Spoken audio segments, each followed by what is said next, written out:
that public services zones or those? They're from Wastewater, yeah. Well, that's what I mean. That's good. What do we owe this? I know why we have donuts. Dude, we have donuts because you might be here discussing some topics for a while. I don't want to be cranky in a time. I got an empty stomach, so. I was gonna say, it's still welcome to up. Thank you. Thank you. So the donuts only for the chair or the rest of us? Can have it?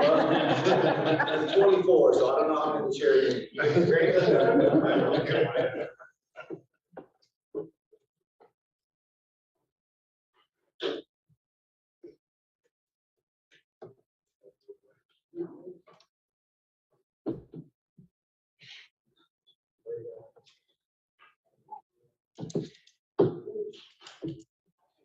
Good morning.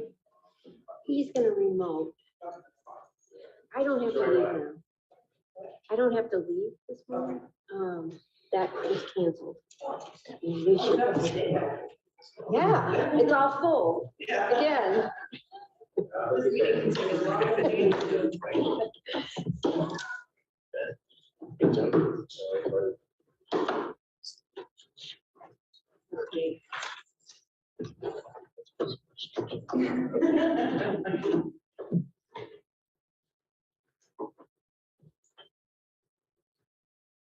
So we're all here.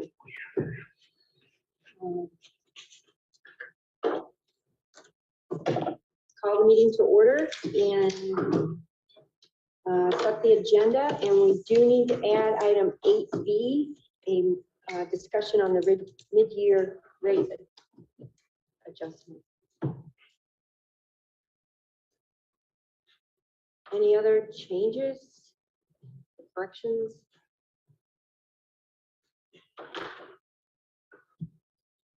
Is there a motion?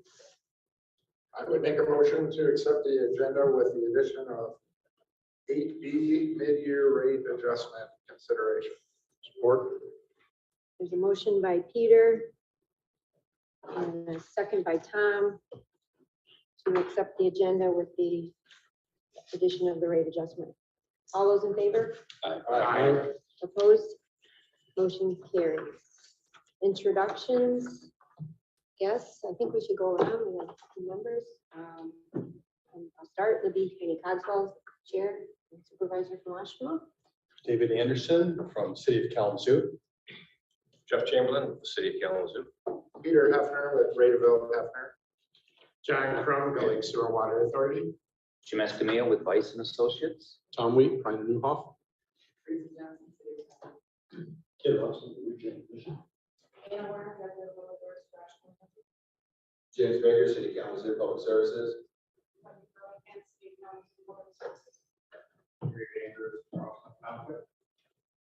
Okay, thank you. And then remotely, Mark acknowledge, Elliott is here. which Mark Elliott is here. He's alternate on the UPC.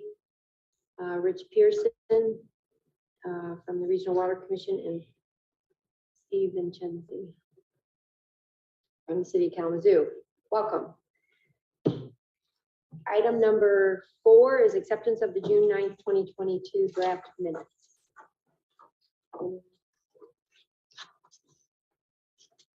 Suggestions or any changes or corrections?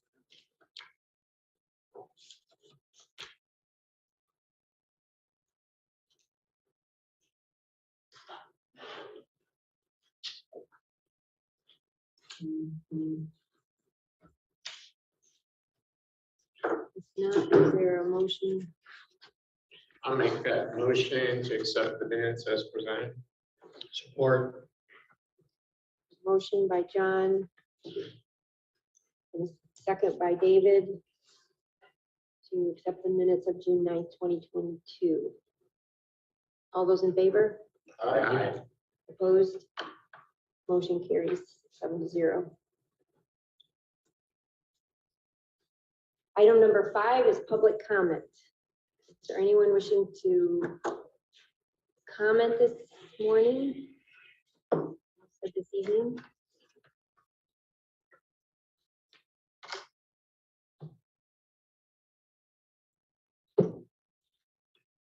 virtual, please raise your hand in the participant column.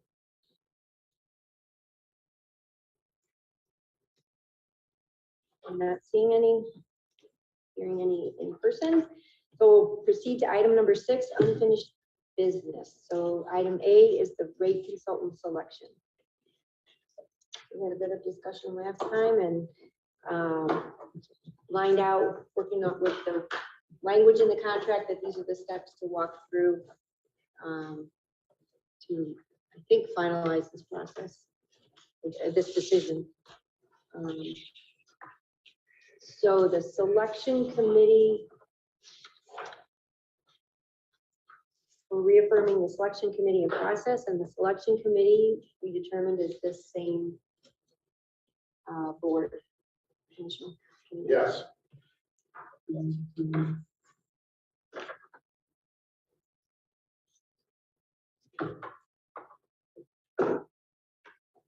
And then the process. I think last time we went through, was it section 6C, or do you recall? We all had a copy of it. Where it said this, we have to have a committee to make the selection, a rating process. And that we would come back with our consideration of the rate consultants and discuss it and hopefully come to a conclusion. Also, there was we discussed some modifications to the criteria provided by the city. That was to eliminate one of the items on that consideration as it seemed to be duplicative, and then to put a rating scale that was 1 to 5. And I got that. Did everybody get that? Yeah. I emailed it out. I didn't hear back any comments, but we can talk it through now Yeah, sure. if there are any. Sure. And I don't know that I think the concept was we would bring back a rating and discuss our ratings and try to follow that section of the contract. I think we're all in agreement on the committee and the process. Okay. Then the selection criteria. Anything additional on that at this time? I think we kind of covered that already. Yep. Okay. I guess I would ask you, do we look at the pricing too as a component of this process? My understanding is the RFQ process where we choose based on qualifications, but in the proposal is also a sealed envelope with their pricing. And in this case, probably a rate sheet. And James can speak to this. And then what happens is you choose, then you look at the pricing. And as long as it's in a reasonable, okay, all rate consultants sort of live in the same universe. As long as it's reasonable, you go with it. If you open it up and it's crazy, but 3 times is what you thought, then you can go back and, is that the correct? Yeah, that's correct. We asked for separate pricing documents. We have not opened those envelopes yet, but due to our request, or the nature of our request, more or less would be like a pricing scale, similar to what I think you're referring to. Sound like a rate sheet. Rate sheet, Yep. This per hour for principal, this per hour for senior project manager. So you'll have that to compare if something's way out of line. Yep. And it was my error. I think we're trying to follow 7.2, section 7, where it says rate consultant. I said 6. 7.28. Correct. Okay. Okay. And thank you for that reminder. I pulled out that copy from this. Yeah, let's go. Okay. Item 3 then is a review of the scoring factors.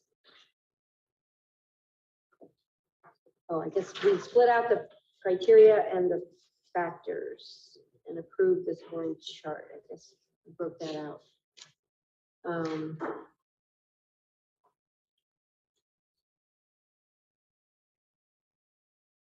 I think this is actually looking at what we have in our scoring. What we have, What we're bringing to the table in terms of our individual scoring? Is that Yes. what you're seeing for item 6.3? I think 6.3 is just the actual form of the scoring chart.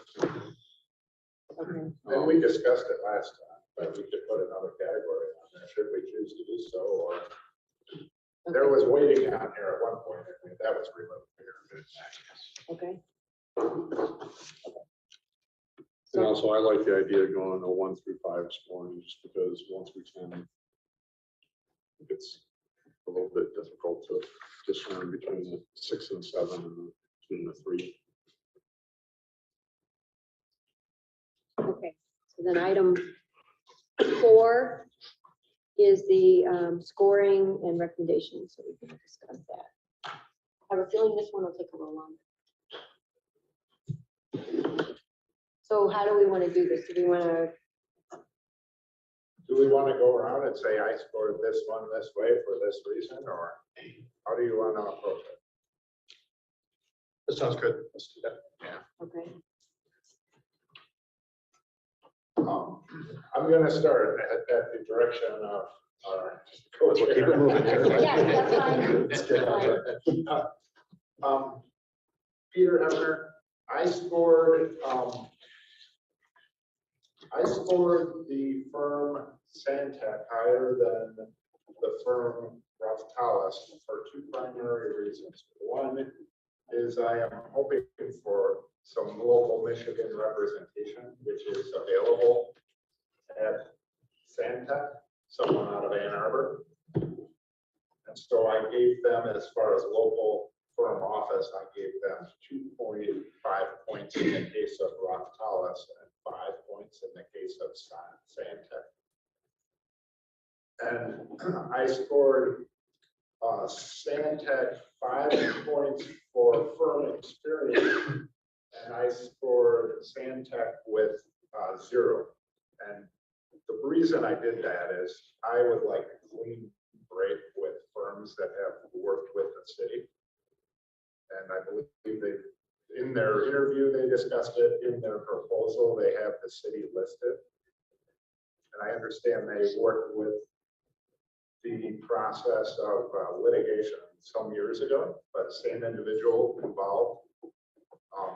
We discussed it in the interview, and so I scored Santec 25, and I scored Raftalis 17.5.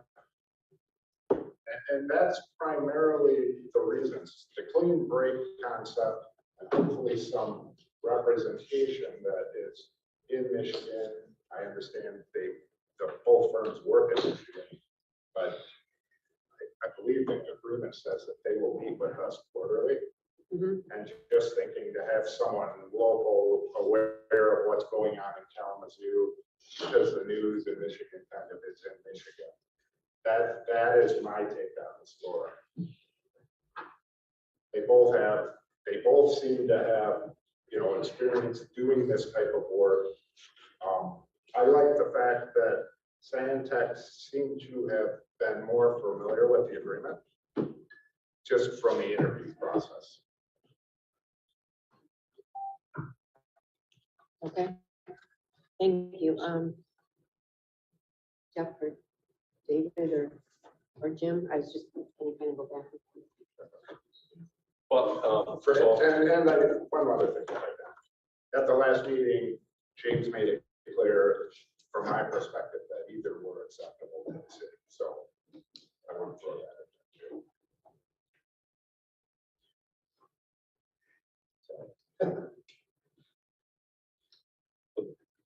well, first of all, thank you for having me. This is my first official meeting with the group here, but I did have a chance to review all the proposals and watch both of the interviews here. So went through the scoring process on it, and I found that both of them in my mind were very close, that they were both firms that either one could do the job. I did end up scoring Santec a little bit higher. My final score was Santec was 21.5 and Raftalis was 19.5 for me. Just in Santec, the one that the Michigan office, they had folks here, some of you said Peter, some some of their familiarity with cities in Michigan of similar size, in particular Battle Creek was an example. But then, Raftelis, being a large firm, full service firm, they had, everybody that we would need. I did make a note too that Raftelis was part of the original suit here. So I did catch that also. I didn't score them up or down one way or the other based on that fact. I guess just based on the interview, it felt like Stantec was a little bit more recognizing the types of issues that we in Kalamazoo region face, specifically along the lines of tying in the rates to the engineering, asset management, and they had spent a fair amount of time talking about affordability studies and how they do the research on that. So because of that, they were very close up for me, but that's where my scores ended up. 21.5 for Stantec, like I said, and 19.5 for Raftelis. John? All right. I too appreciated the comments made by James Baker that the city is happy with both proposals, both firms to work with. So my scoring was probably a little tighter than most. I don't have that historical background of the previous egregious behavior with the lawsuit, if we will. And I scored Raftelis 22-20 for 22 and Stantec 24. Highlighting a couple of things that really stand out to me for Stantec. Using the word trust. We're sitting here as a group that has to work on building trust moving forward as the UBC for all parties involved. That to me is important. Detailed cost structures. The unique aspect of cost structure for Battle Creek for Stantec lies in, especially in the wastewater aspect, industrial with Kellogg's and all the partners that Kalamazoo serves on the wastewater side is important. And we're talking water, but I mean, this correlates into both utility rate making aspects. So the procedure for rate making is important. The other thing I caught on, which is I think the direction that Kalamazoo really needs to go, and that is an AMI. And Stantec has that experience with working with the importance of putting in automated meter infrastructure for better data, faster data for who is using how much water and how to set rates based on categories. So for me, in the end, those are the highlights of the videos that I reviewed for both, and the reason for me supporting Stantec.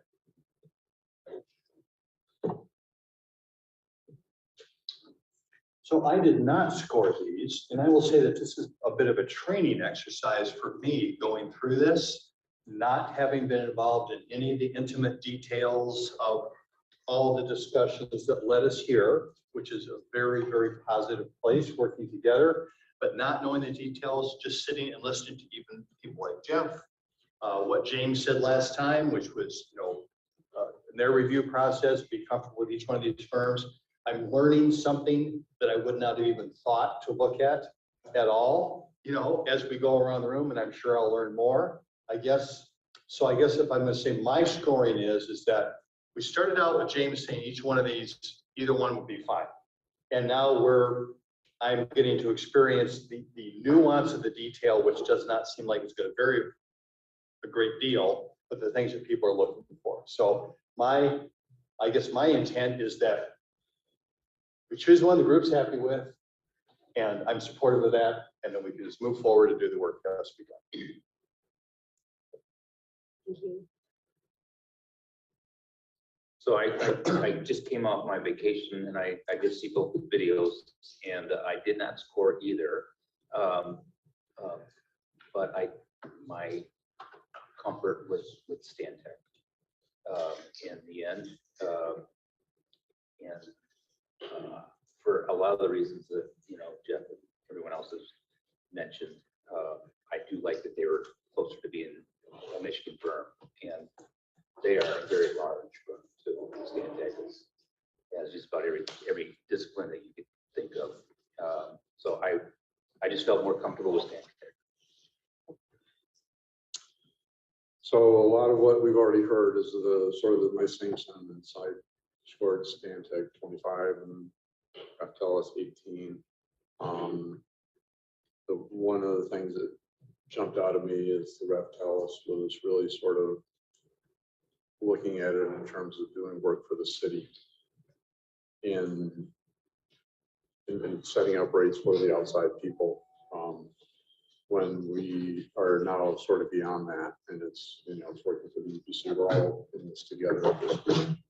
So I think it's important to move beyond that mindset, and Stantec, I think, picked up on that. So I really like that part of it. I like the part that Stantec put forth that the team that they presented has done like 100 different RFPs locally across the nation. They work as a team. Obviously, if they've done this many, that's like a good team that works well together.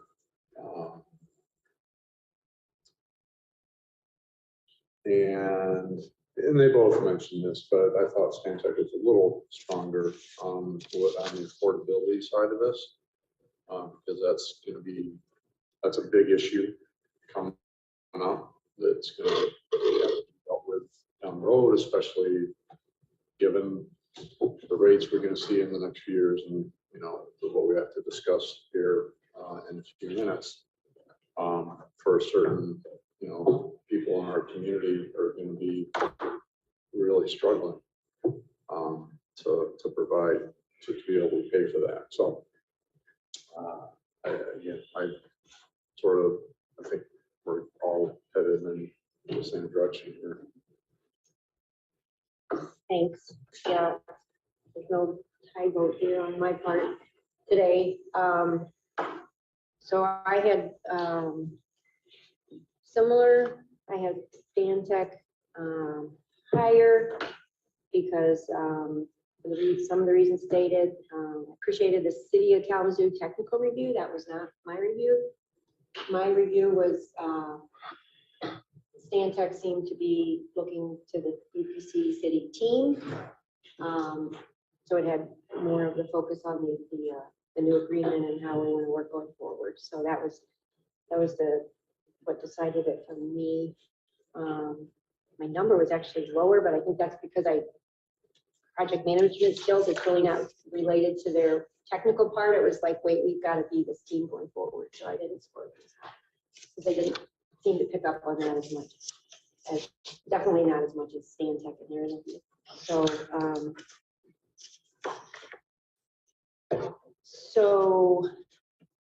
the wrapping this up according to the agreement says that the firm that has just get the exact language. I score total, right? The city will contract with the candidate rated highest in total by the selection committee. So is this selection committee good with me adding up the numbers provided? There are a couple that didn't provide numbers. So we'll just do that and give me a minute with my Excel. While she's adding up, I have one other comment to make with Jeff and Peter using 0.5s. That takes away my 1 through 5 argument. I didn't know about that. They're so close. Libby, as they are all, and you feel free to have them off if you got them written down, but as there are no instances where Raftellus was chosen over Stantec, right? We could perhaps say that is the rating that, or we can use the numbers, but either way. I think you just use numbers because that's what the contract says. Okay, all right. Simple enough. To your point, it effectively a unanimous decision recommendation from the UPC members that Stantec came out higher quantitatively and qualitatively. And unless they have an egregious rate, so. And those be brought out or? We can bring those up once we have a recommendation. Okay.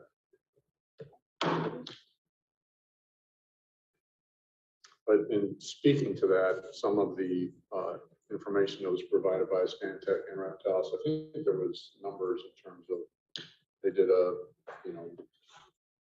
their work for Battle Creek was $54,000. Their work for this. And I didn't study it, but it just seemed that those were commensurate with the size of community and, that, again, they live in the same universe. They can't get too crazy on their rates structure. That it'd all be within, 5-10% of the net. So the final numbers are Raftellus 89 and Stantec 120.5. And so I think we should vote on that recommendation. Just to firm it up and have it in a minute. I'll make a motion to hire Stantec as the rate consultant for, is it just the next year or It's 2 years, I don't know. 2 years? 2 years contract. Or whatever the RFQ indicates. Support. 2 years and there's an ability to extend. Okay. Right. The UBC would like to extend that, so it's all laid out in the proposal. So there's motion by Tom, second by Jim. To recommend Stantec as a rate consultant for the 2-year period as described in the contract. Any further discussion? All those in favor? Opposed? Motion carries.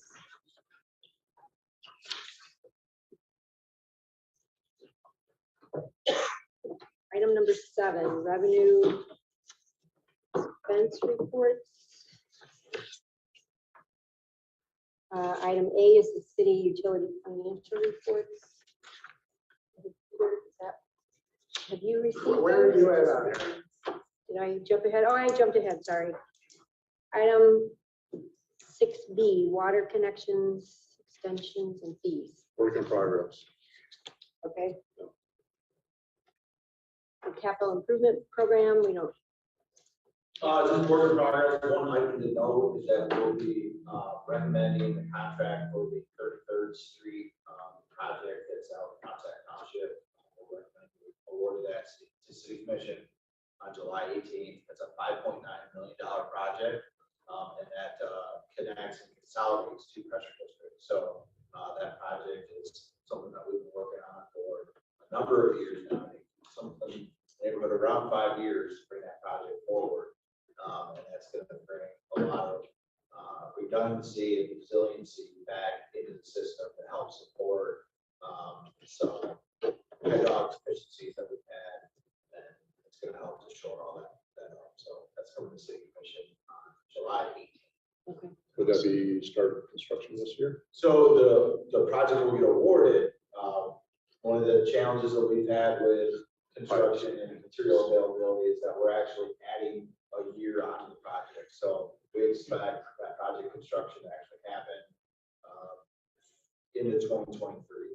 So that project's going to get awarded, but then as we award it, we're going to kind of slide out the schedule of the project itself to allow for water main procurement, which is pretty protracted right now.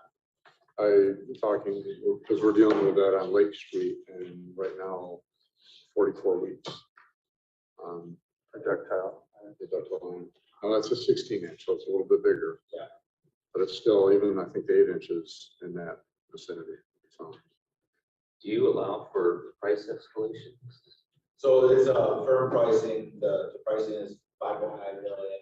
That's about $0.9 million higher than the original estimate. So this was a $5 million project for us. So that we're seeing the escalation on the front end. We would consider if there's a fair case to be made.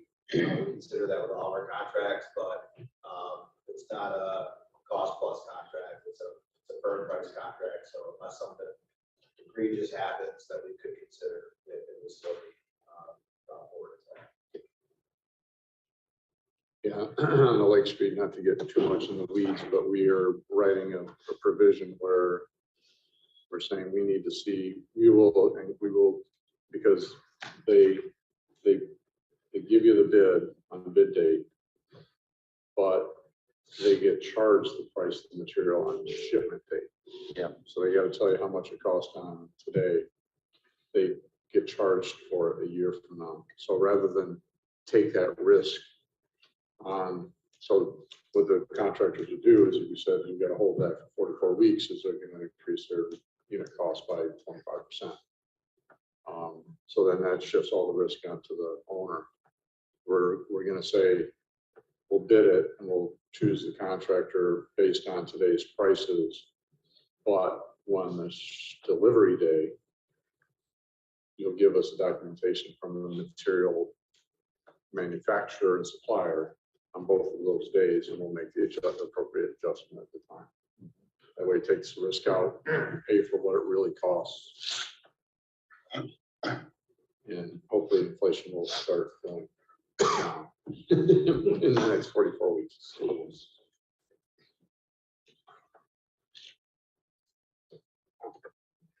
That's all. Should make an update. Just one more comment on the lead service line project. We had been delayed. We were experiencing about a 2-month delay in all of our lead service line contracts. That was due to our inability to obtain brass fittings, so corporation stops, curb stops. That finally got resolved. We've got 2 contracts.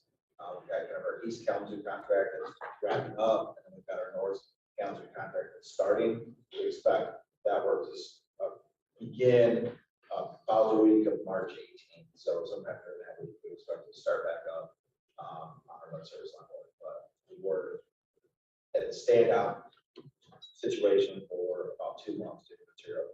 And no, July. Did I say March? Yeah. No, good. Right now, this month, 18th. Wondering. Better have no. March. July 18th. Thank you.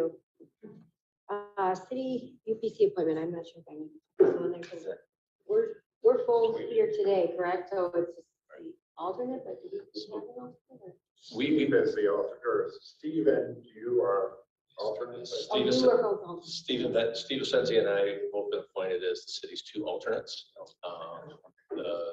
The official seat, a member seat, is still vacant. Okay, So one of us will be filling in until we get the member seat appointed. gotcha, okay.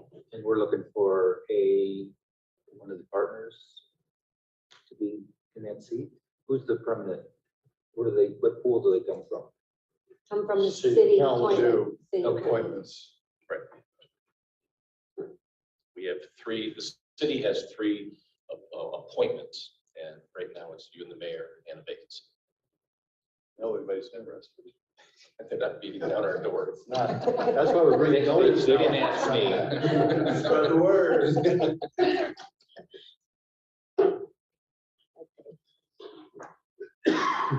Item number 7 is the revenue and expense reports. Item A, the city water utility financial reports. City water utility financial reports. I think you had asked for some. and I Yeah, just so wanna know for the if- last few meetings, I asked for financial reports from James. And so James has provided me with the 6/30/22 financial report, and this is what it looks like. And I've summarized it. So if you want to pass it down, there's one for water and one for wastewater. And so those are the financial reports that it's all stapled, just to look at it, give that or keep it. But Feel it's half. there's 60 pages to each. And so James contacted me upon us receiving the request for 10% rate increase. James contacted me he said, Peter, you're the more of the financial guy. What other information would you like in addition to that 630 report that would be helpful in assessing whether a rate increase is a possible? So I also asked for the 12/31/21 financial report, looks just like that. And I also requested the 12/20, so we had 2 years of actual and then 6 months from this year, just to see how we were tracking. Now, I've not brought financial information to this committee in the past, but I went through the process of summarizing that information and I gave it to you as a handout. So it's maybe at the back of your packet. And I simply thought that looking at that 60 pages was difficult to comprehend what's occurring.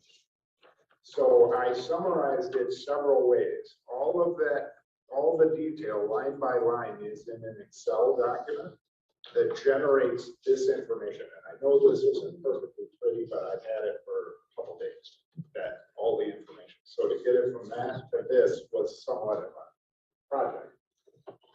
But basically what I'm presenting to you here, and I think we should look at perhaps on a quarterly basis would be my suggestion, is on the first page, this is, and I know it's not perfectly presented, but this is a comparison of 2022 financial information through 6/30, your actual results, and the budgetary balances. And at the top of the page, we have this fund of 590, which is wastewater. At the bottom of the page, we have 591, which is water.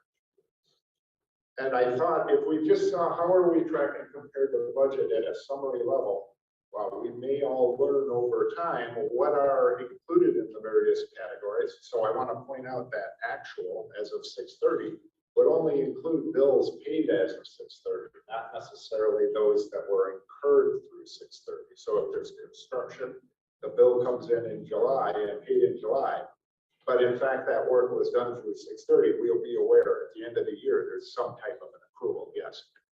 Just to clarify, the sum of the actual is the year-to-date Yes, through 6/30, through 6/30, and the sum of the budget is the annual budget. the annual budget. Okay. So I would think you would be about 50% of the way through the budget. Knowing there is an accrual at year end, and I talked with James just briefly about this, and the thought was that if we can learn what's within these balances over time, we have a better understanding of the extent of capital and what's planned for capital, and how are we tracking with revenue on the revenue side.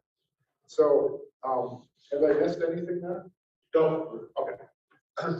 So I got a question. Yes, So sir. the budget, that's the annual budget. Annual That's budget, what- it's not 6 months worth of budget, it's 100% of the year. So you should be about halfway there, maybe.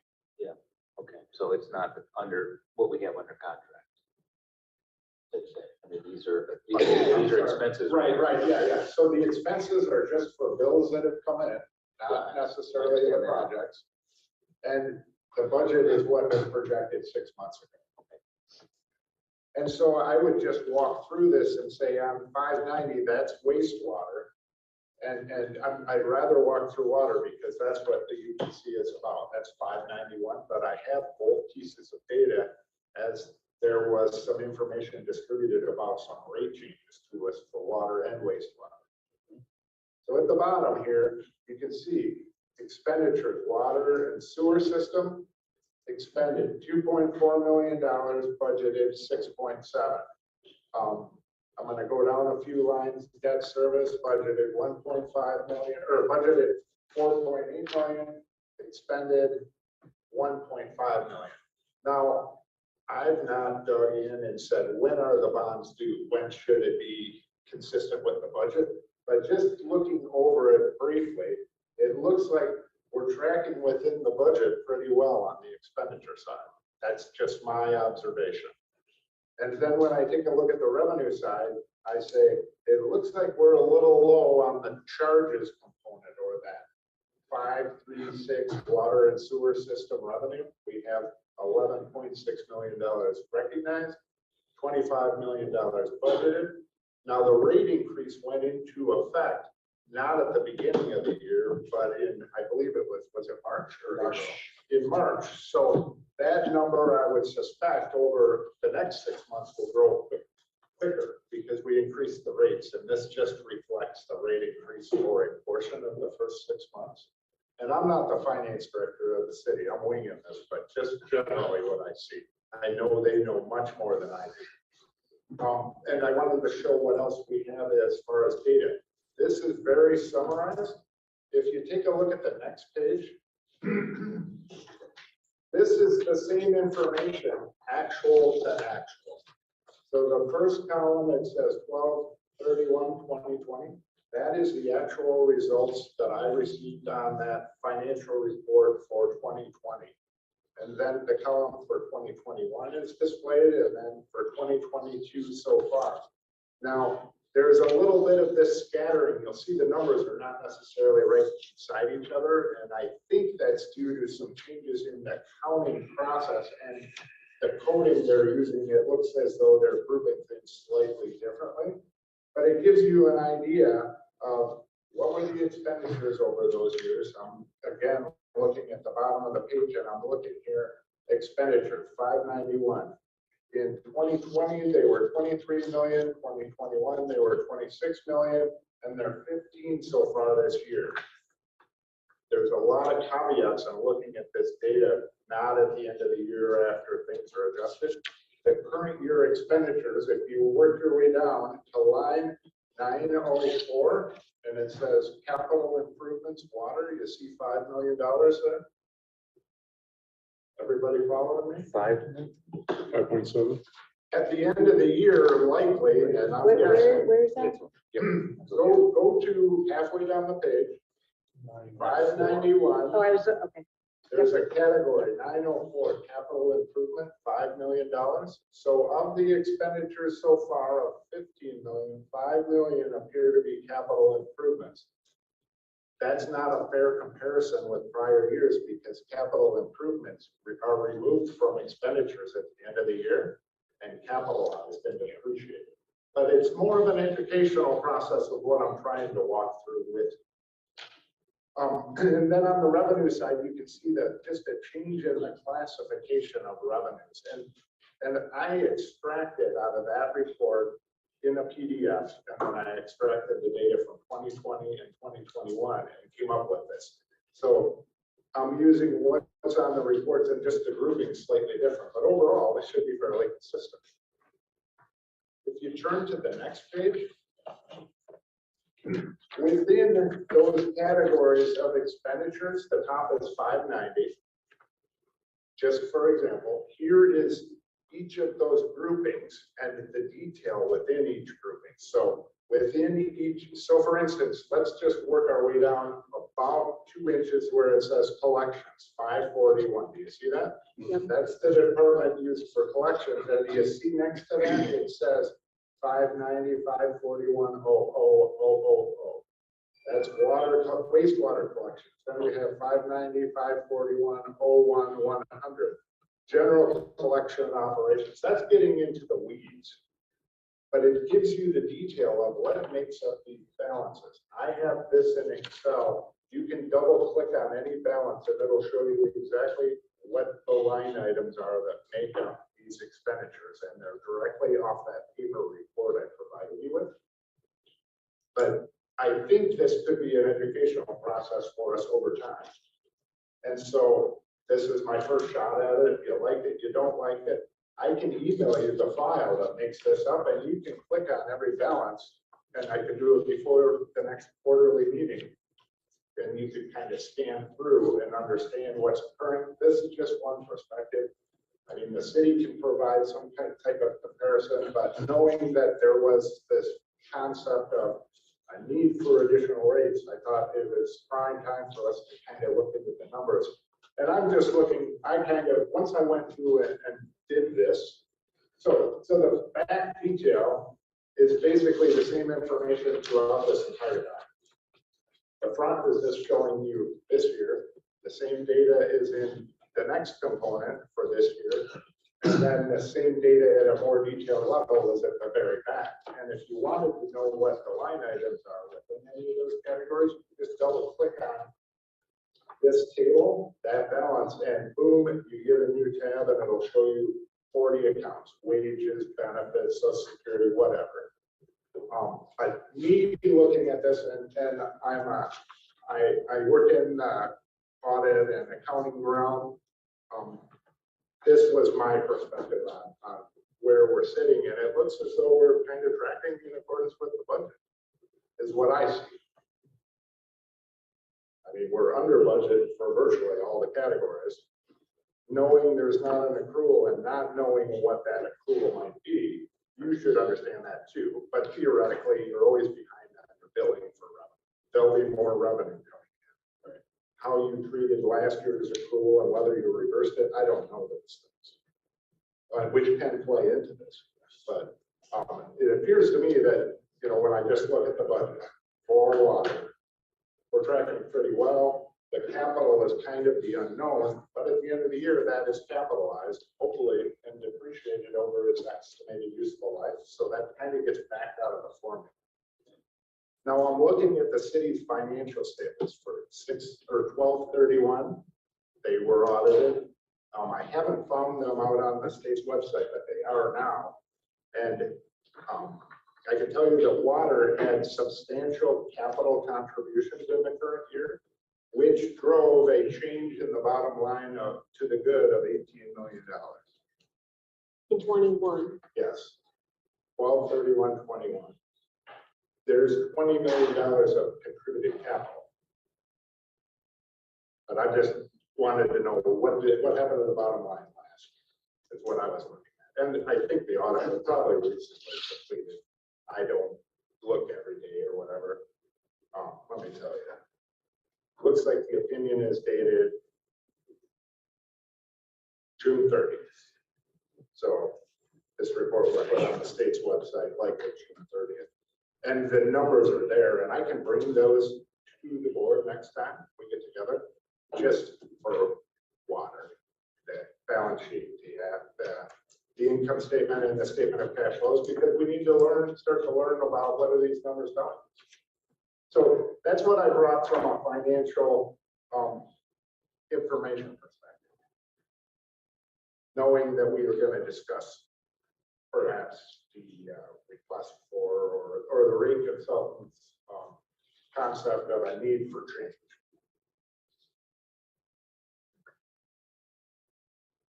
And then give me feedback if this is helpful or not at some point. Yes. Just a quick question.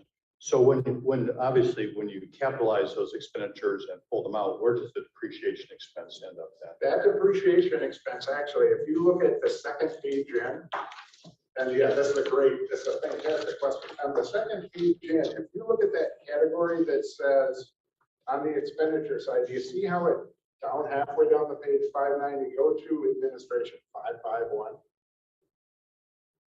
And do you see how in 2020 the balance was $13 million? The next year it was $15 million, and this year it's not. So the category is under expenditure 591, administration 551. Go down a little bit. More than halfway down the page. I should screenshot. What's the category? It's right- 551, yeah, administration. It's right here. Yep, see it. Do you see how there's multiple millions Yep. in 20 and 21 and 22? There's none. Yeah. That's what happens is at the end of the year, they typically depreciate those assets just at the end of the year. Got it. Also in that $15 million or a big number is the changes in the pension and the other post-employment benefit liability. And those can be big numbers that are not cash. In that same Yes. line. Okay. And so if I gave you the detail, and I will, I'm happy to email this to you. Again, you can click on there and see like what's making up these balances. So that's my understanding of what's occurring. So the expenditures will be backed out and they'll come back in the form of depreciation. But typically the lives of the assets are being used to straight line depreciate. So if you get a new pipe, maybe 75 years, I don't know, without looking. So $1 million pipe, it might be $25,000 a year in depreciation. But that's what the numbers are showing, budget to actual. And we, maybe there's a better approach to looking at it. It's the first shot at it. But I'm happy to try to help, but I don't do the accounting for the city. I just have a general understanding that by all means, if there's more that we need to know, we should, please provide it. So hopefully in the next quarter, we'll be looking at, being at about 75% of budget. And in track with the plan, I think is what we want to be. So can you explain it? So on the first page, 591, the water system expenditures today for 15 million, budget is 81. Yes, And so if we're halfway through, the expenditures here, again, there's going to be some lag there. yes. But it's primarily, if you look at that $81 million, look at how much of that is capital improvement. Gotcha. Okay. $55 million. Well, that may not happen till summer or August or at all. Okay. And that is really not, that is not a function so much of, that was planned for. So that shouldn't be we're driving a rate change. I suspect we'll come in short of what was budgeted. Historically, if you look, that is what happens. I could be wrong. But, we got 55 million and so far we spent 5-10%. So, and if there's, a project ends up being a 2-year because the materials aren't there or whatever. So, but we budgeted for this. Planned for it. It's in the rates is my understanding. The budget was driving the rate calculation. So I have one question, I think it's for James. We're hearing about the delay in materials, which is delaying projects. However, the city has huge lead service line replacements going in that I think are rolling and continuing. So in terms of that capital expenditure, is there any kind of forecast for the next 6 months? Yeah, no, thank you. That's a great question, Chair. So I just wanted to clarify, I kind of circled this sheet here that's in front of you. You got kind of like what we refer to as like our operating budget. At the top here, either like that 15 million. Yeah.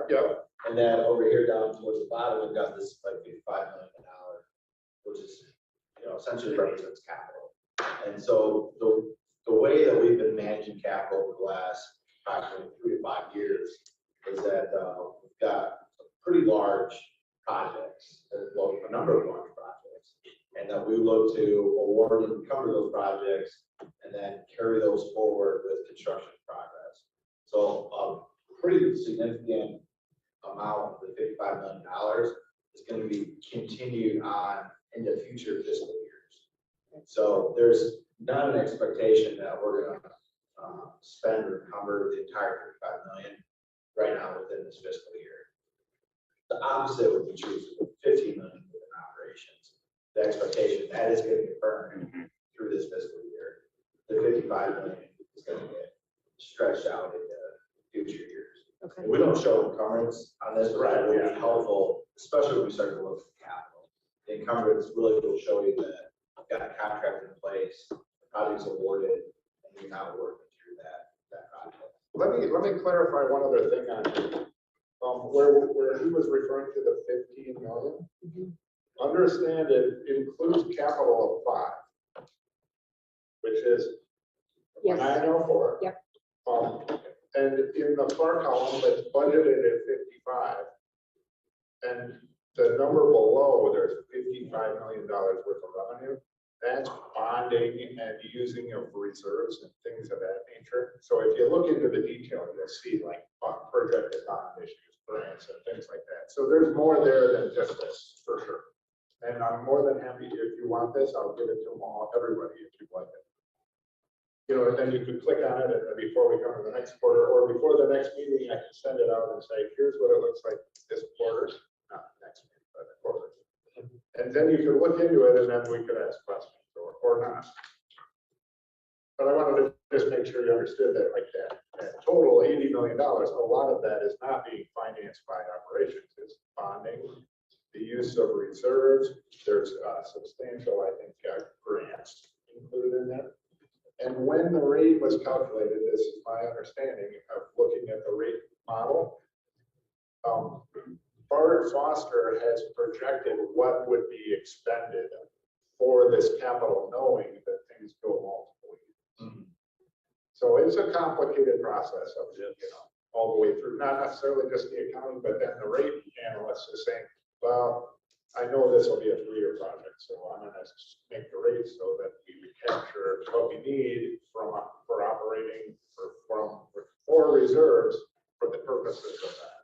But a first shot at looking at financial information. So you just hit the nail on the head of my question. So from these numbers, which I greatly appreciate this format and digesting, Yeah, it's not all of easy to that. understand, but hopefully. And walking us through it.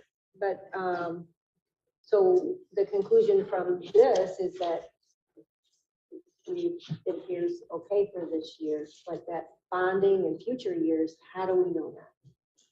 Right, we need to, I guess my thought is just looking at how we're doing compared to budget, things look to be going reasonably well. Not knowing the accruals and things, I just don't know that. But when we talked about the rates with the rate consultant, and I think it may even be on that, I don't know if those students were taped. He did not look to receive grants for lead service line replacement in calculation of the rates. Right. I don't know if you recall. Yep, I remember pointing that. that out, and he Yep. said, I did not. Well, you're going to get lead service line grants, which would put less pressure on the rates, would be my perspective. That's just me. Because I think there's in here expectations of some amount of funding for that, and I think there's money at the state, but I was not the city. I don't know everything at the city at all.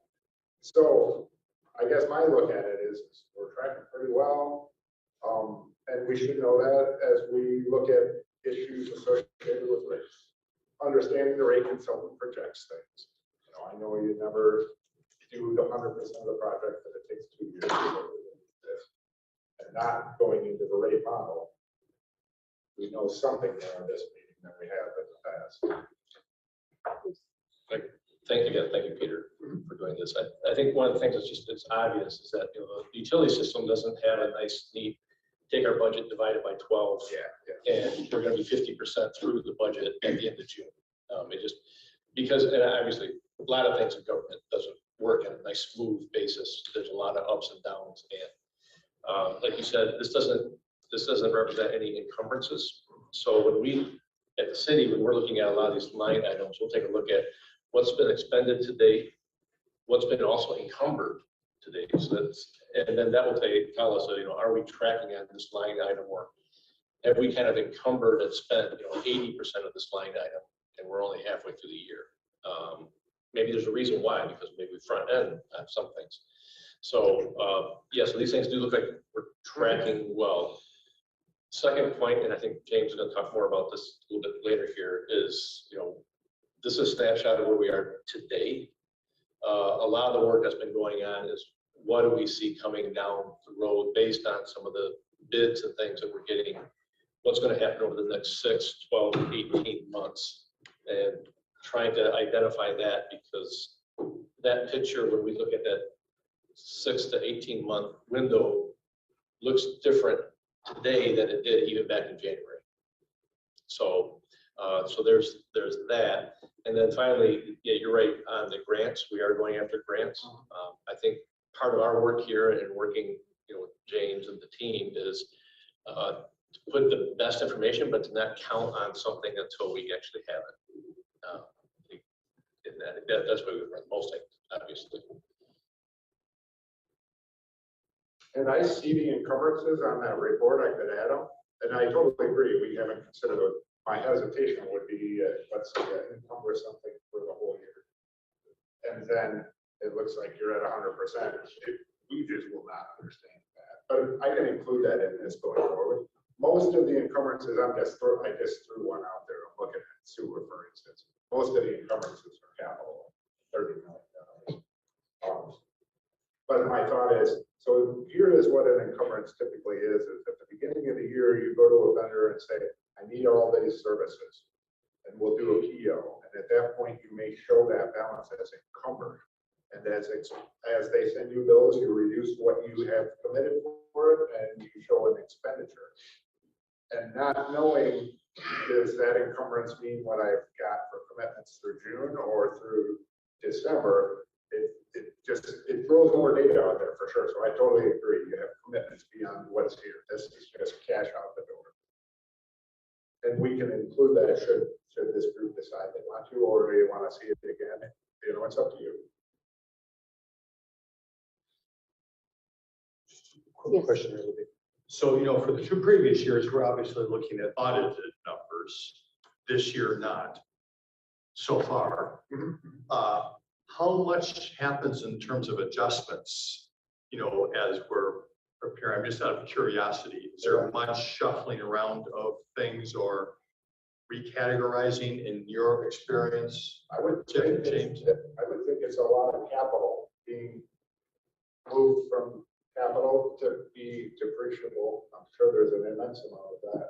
Yeah, there's a lot of that occurs. There's also within that, when we looked at water, there's like a $5 million capital component that's within our 970 account codes. And so that's a smaller bucket of capital, if you will. It can kind of go either way. You buy a backhoe, $125,000 backhoe, bring it in. And that's something that can sit on kind of either side of capital, a backhoe that lasts 15 years. You make an argument to capitalize it. Maybe it's last 10 years, but it's equipment. So, there's some of this stuff that kind of rides on the line. Yeah. If you will. And so there is some adjustment back and forth. And then within the line items, there's smaller stuff that goes, back and forth. Not material. Right, not material.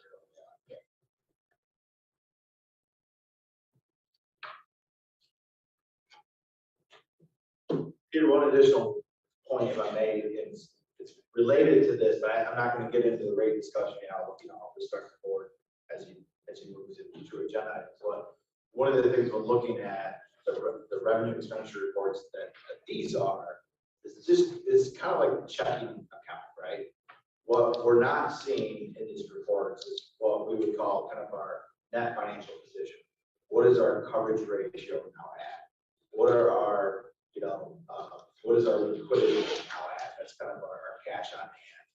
Where is that at? What is our, bond coverage ratios, things of that nature. That's not captured in this. And so there's something, as we get into those discussions on the rate report, I've got more comment and everything on that. I just want to kind of make the case to the UBC that the factors or the things that would influence a rate recommendation are in addition to this report.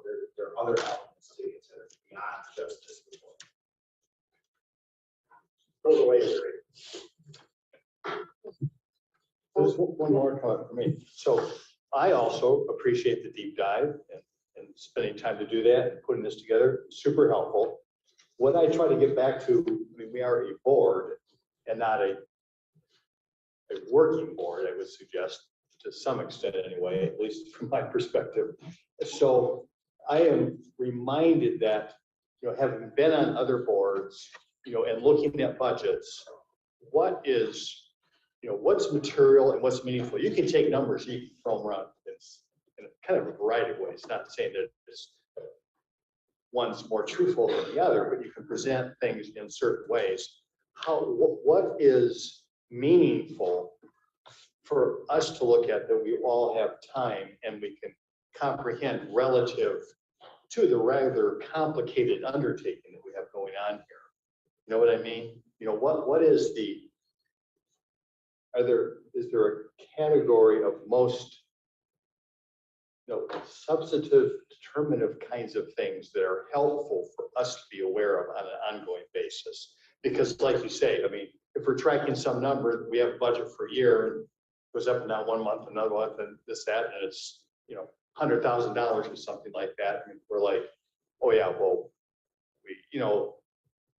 that's really not very meaningful to watch that. So what is the meaningful stuff that would make a difference for us to pay attention to? I guess that's.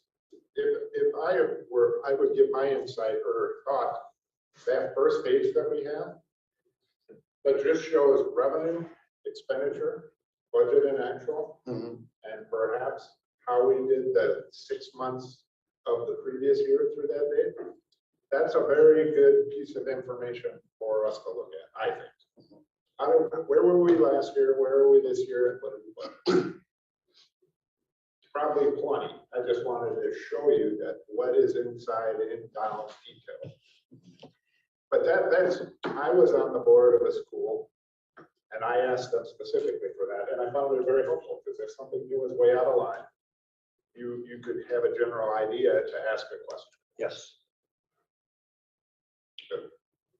You may have other observations. So yeah, I don't know what you see, Jeff, or what have you. Tom, I like this. I will trust this is all accurate. I don't need to see the detail, and I'm not going to double click and. I didn't, if someone asked about what's in a line, I just thought to see how James, let's say, has a department, and within the department, they have their own little cost components, that it's there if you want it. But I like just this, and that's what's my hope is we can just better understand what's occurring. So is this something that can be done every month, or we'd be looking at it quarter? I thought would be due quarterly, because that's where we want to be quarterly. Is it, how much work is this to do? It was kind of painful because if you look at that paper report that's this thick, they're not consistent because there's been changes in their accounting. Yes. They put dots versus dashes, and I'm trying to use like the one format, pull it out. But now that we have it in there, to add a quarter shouldn't be a big deal. Especially if we're just looking at this level, that's pretty straightforward. What you were gonna add 2021? Yeah, I thought maybe we should see the 9 months previous if we're looking at 9 months.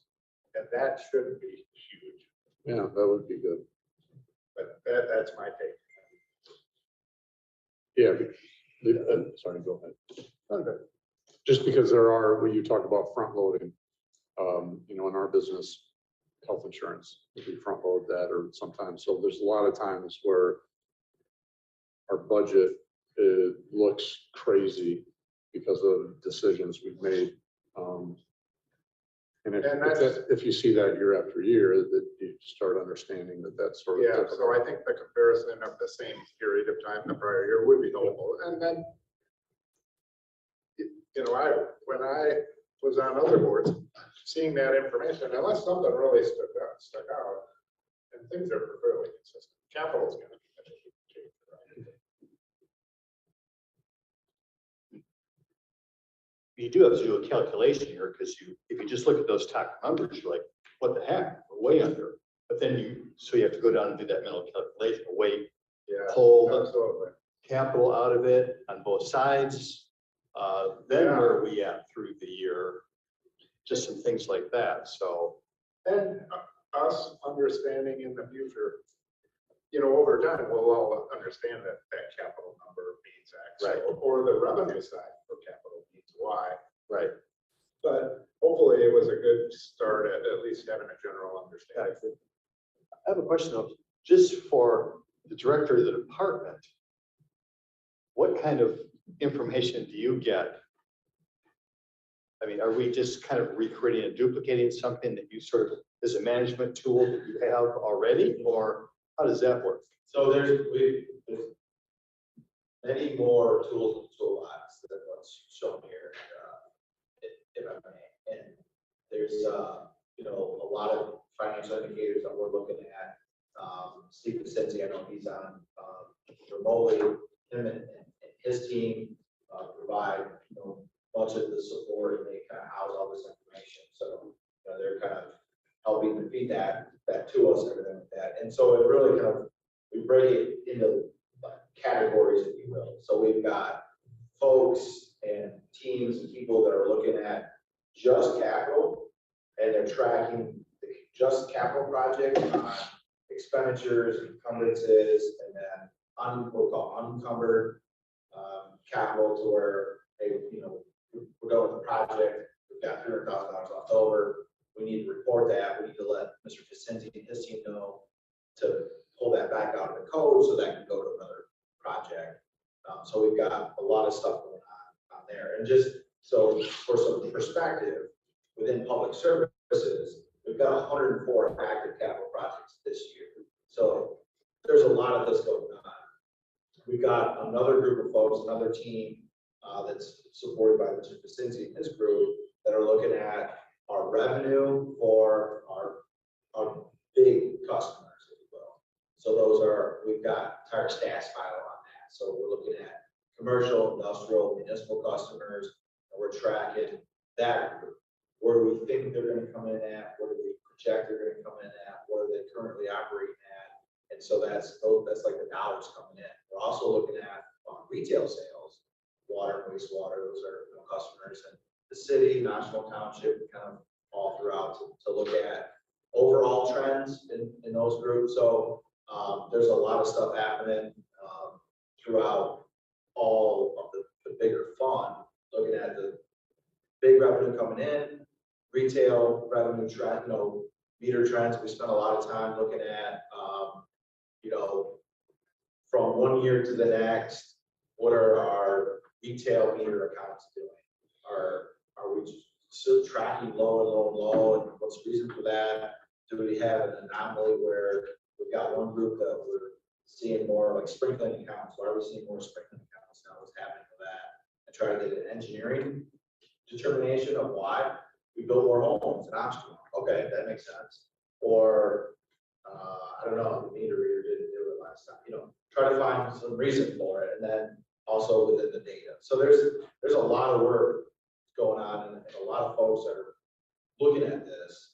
Mr. Vicinti and his group and his team, they're helping to interface with us, our group, Teresa Johnson, and some of her staff. We've got Melinda Sellers, Evans, that's our division manager of support services, that kind of helps us within public services know where the money's going and know what we're doing with the money. So like the whole division in public services that's helping that out. So a lot of stuff going on. This is a great management tool, and I hear Peter say a lot of times on expenditures, things are looking okay. We can talk more about that, but I think it's really important to know, and it's extremely beneficial to have this conversation at the UBC, is that this is a community that's got strong management happening at the UBC level, as well as with city staff that are tracking these line items and are really interested in what's going on, so that we've got a good handle on it.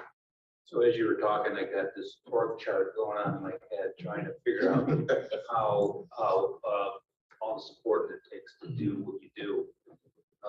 I don't know if that's worthwhile to see, just to say, well, this is the group that follows accounting and these different groups and that engineering will support here. I don't know. I just it looks like you have a whole team back there that's part of this. We do. And we're here today talking about water. That's one major division of public services.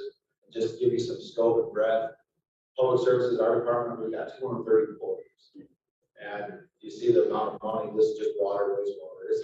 We've got roads and cemeteries and a lot of other stuff on top of that. So there's some big teams of folks that are really dedicated to doing this work every day.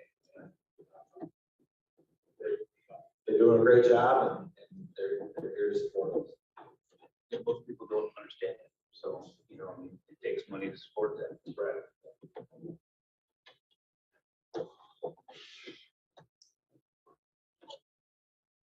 At this point, I think I'm interested in hearing more from James on those other factors we talked about.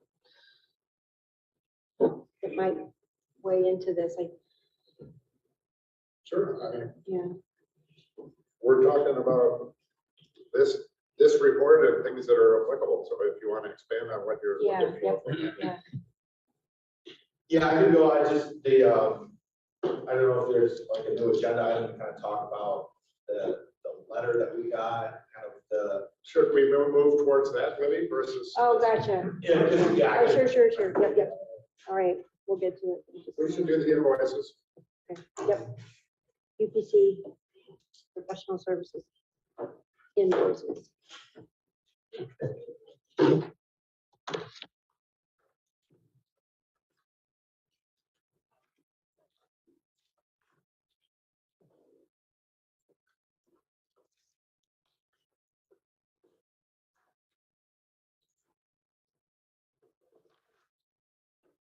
We couldn't do these one at a time, right? Yes. There are three. Yeah. From redeveloped Hafner in the amount of 941.78. From Prine and Newhoff in the amount of 1759.20. And from Vice and Associates for 68.40. There are two, there one more. Yeah, I have two for Brian Yeah. Newhoff here. Okay, Yeah, Second I think the other one came like after our regular package. and that amount is How much is the second one you have here? I'll make a motion. I'll move the approval of Vice and Associates invoice in the amount of $6,840. Support. there's a motion and a second to approve the Vice invoice. Tom seconded. Any further discussion? All those in favor? Aye. Opposed? One abstained. Stay. So 6-0 and 1 abstention. Okay. Make sure we know who abstained too.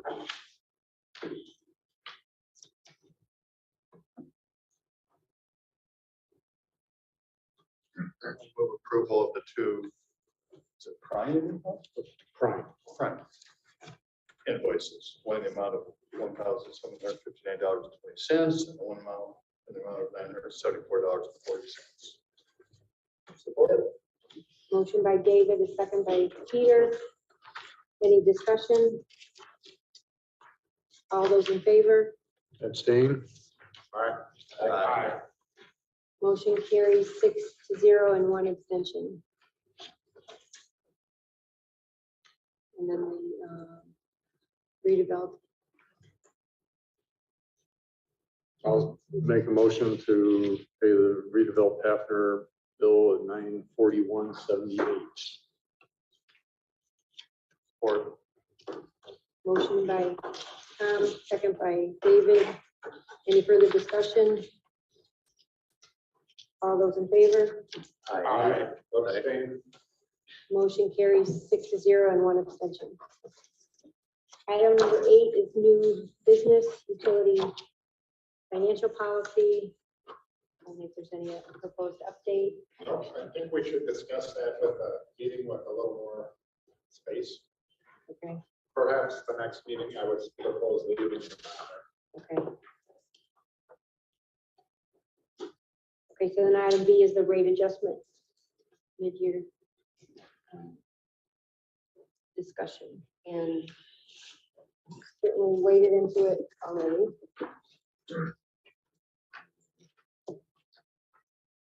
That's what we're referring to, right? Yes, Memo from the Foster Group dated July 7th. Do you or do you want to summarize or? Yeah, if I may, Yes. kind of walk through, the letter, really, kind of talk about that. Before I do that, I do want to give some background to the UPC on, kind of the timing, where did this come from? It may have landed out of left field. And so I wanted to give some background to that, so that everyone's aware of how we got here, so to speak. And so, we've looked at the revenue expenditure reports. We see from the expenditure side of the house that, we're keeping things fairly tight, or as tight as we can, given circumstances. And we've got, some demonstrated strong management, within those lines. I want to take a kind of back, to June, a recommendation we made to City Commission in June for a contract in the wastewater treatment plant. This was a sludge hauling contract of $9 million. That was a pretty significant increase. Our previous sludge contract was $4.5 million, and the contract before that was something around $2 million. So in preparation to take that $9 million sludge contract to the city commission, we really had to know, can we pay for this? And so at that point, we engaged with our rate consultant, Mr. Foster, to take a look at the overall financial health of water and wastewater. The big driver for that was we needed the confidence to make the recommendation for the $9 million sludge contract to city commission. So we had to have that information with us. But there was also some kind of ongoing things happening in the background, some noise that we needed to tune in and understand what it was saying to us. And some of that was fuel going up, or we're at 200% for fuel within the city. Water treatment additives and chemicals used at both the drinking water plant and the wastewater plant are going up dramatically. And they vary by chemical amount, and some of those we're not even able to get full-term contracts. We're doing like monthly contracts or one-off purchases because we can't get pricing guaranteed. So we had things happening in the background that really drove us to ask these questions. What is the financial health? So that's kind of how we get here. That's kind of the steps leading into this, and then Mr. Foster kind of took a look at not only the revenue and expenditures in real time, and the money that we're spending, like what we take a look at here, what's in front of us, but also some of these new encumbrances, things like the $9 million sludge contract for wastewater. So that's something that we just brought that forward in June. We mid-June, and we wrapped up the actual making that encumbrances and that contract at waste management. So we're just now starting. So that contract's going to go, essentially July on that new rate. We're also seeing that we brought the last commission meeting, we brought a contract forward for phosphate for drinking water that was dramatically higher than where it had been in the past. And so we're bringing that forward. So we're looking at these inflationary pressures, and we're asking the questions of, hey, what is the financial health of water and wastewater? And so, Mr. Foster took an analysis at it, took a run, understanding that with all the programs that we have in place, capital as well as the level of service with water and wastewater, we were already projecting something in the neighborhood of about a 15% rate increase for water. So that's already in the works. That was projected to happen in January, February of this year. So that's the table that you have there, and it kind of shows you rate increase, cumulative. That's what we had already. That's the groundwork that's already there. So we were already. Everything went according to plan this year. We will be coming out in January, February timeframe, usually along with the city budget process to say, this is our rate recommendation based on previous. So what we found through analysis is that the revenues in water and wastewater are starting to slide in a downward trend. We saw some of that occurring in 2020 and 2021, and that we had to make new forecasts and projections, and it's always kind of a moving target.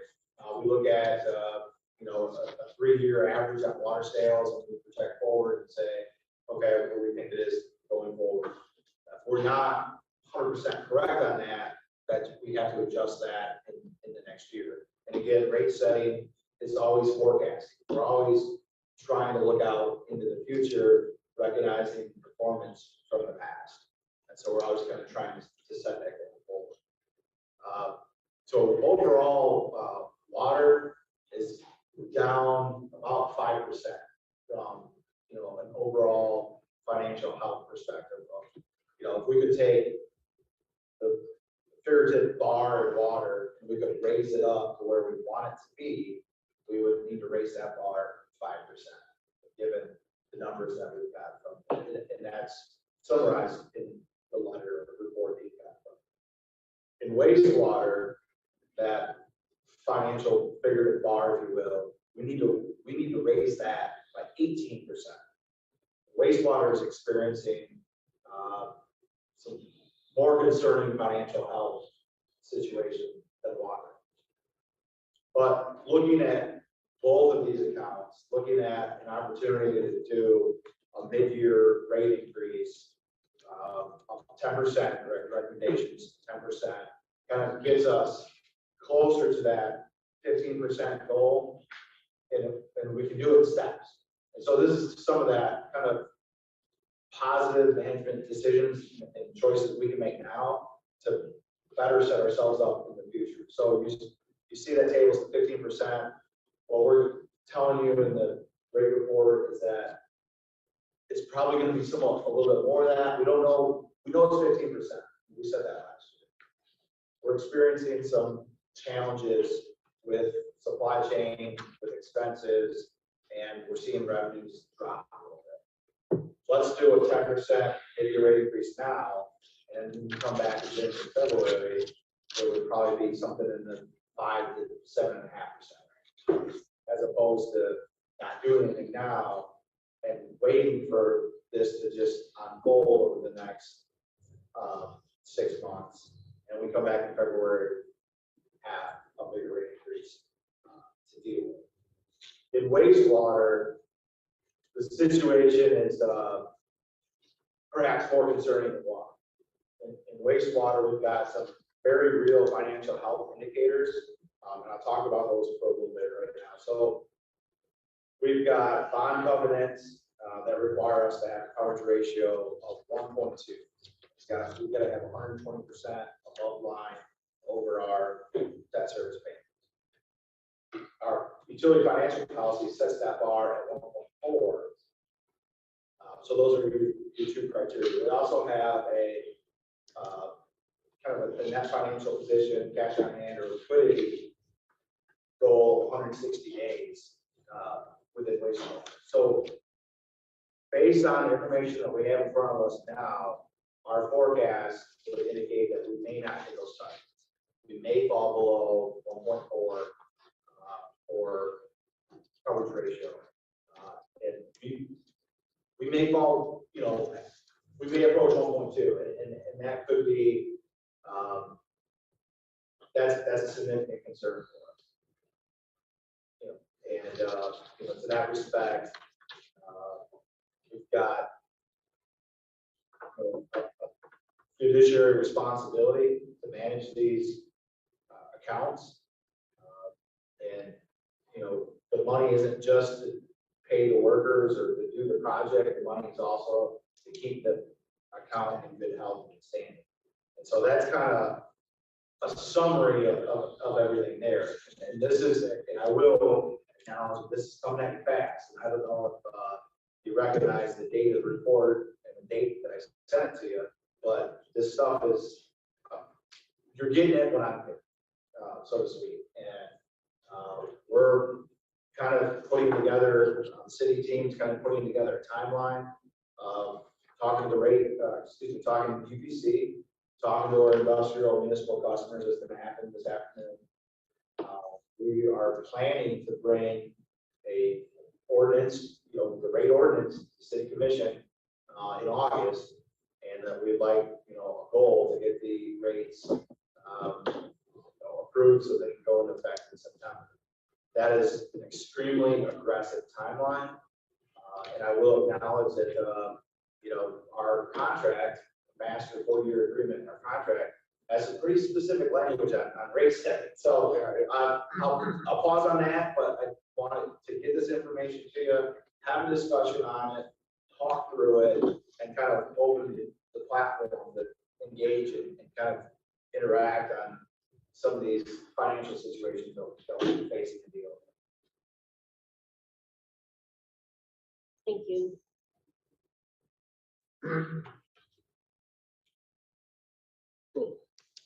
I mean, it's serious. We hear from Sure. public. So the root cause of this is just the inflationary pressures of chemicals and supplier, everything. Yes, it's, you know, mainly within the operation, line items within the operations, you know, we've been facing ongoing, continuous, and some pretty substantial, cost escalation, inflation increases. You know, you see the overall, you know, size, expenditure wise of what the wastewater fund is. And to think that you went from 4.5 to 9 million in sludge contract, that's a huge change. So you don't see it right here in this, but you're gonna see it in this over the next 12 months. Yeah. Well, let's stick with water, because that's. Right, yeah, that, we're bringing it all to you. This board is only for water, certainly recognize that, but, one of the things that the, you know, letter says there's a 5% deficiency of water, we're recommending the 10% increase. It's just that we're seeing the environment, we're seeing things happen, and we're trying to be prepared and react to it. Yeah. So we're using perhaps some knowledge, intimate knowledge of the situation that's occurring in wastewater, and we're attempting to apply some of that knowledge and learning to water.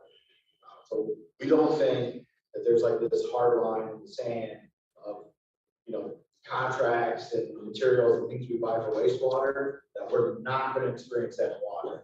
That if we go to buy some chemical or diesel fuel, that they're going to say, oh, that's for the water department.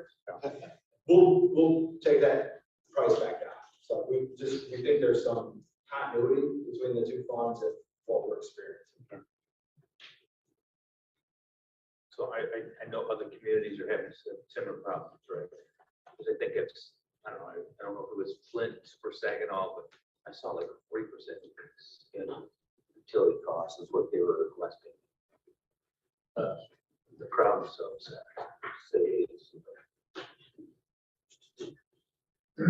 I don't know, I know this is about wastewater, but I just wondered, that with the sludge hauling is the big driver, right? Or a big driver? That is a big driver. Where are they hauling? So the sludge used to get hauled from Kalamazoo to Three Rivers. And then we transitioned, it was hauled, yes, it does go over. But that landfill location's changed. The sludge currently is being hauled to Detroit, and at times it's option to go then to.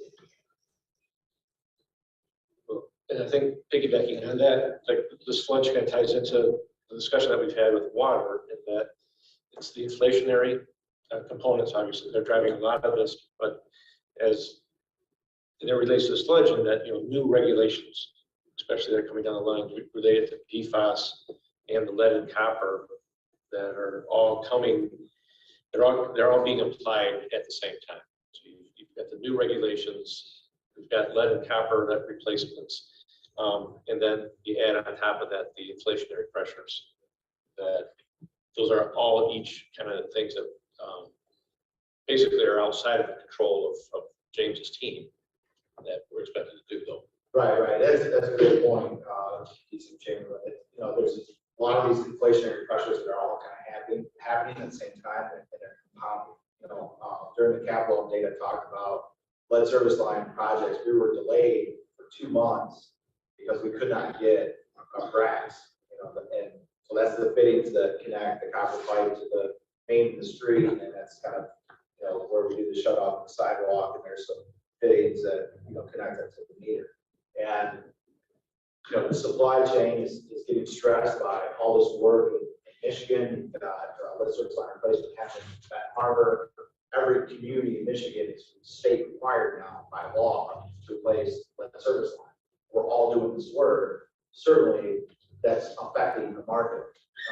You know, supply and demand, obviously, but we've kind of gone through price escalation. We got to the point where you just can't get the material.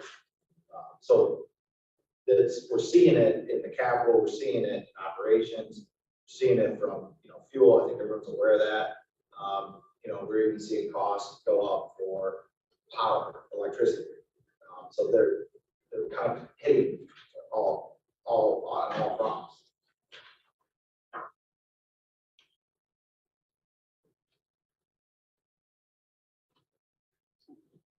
Yeah.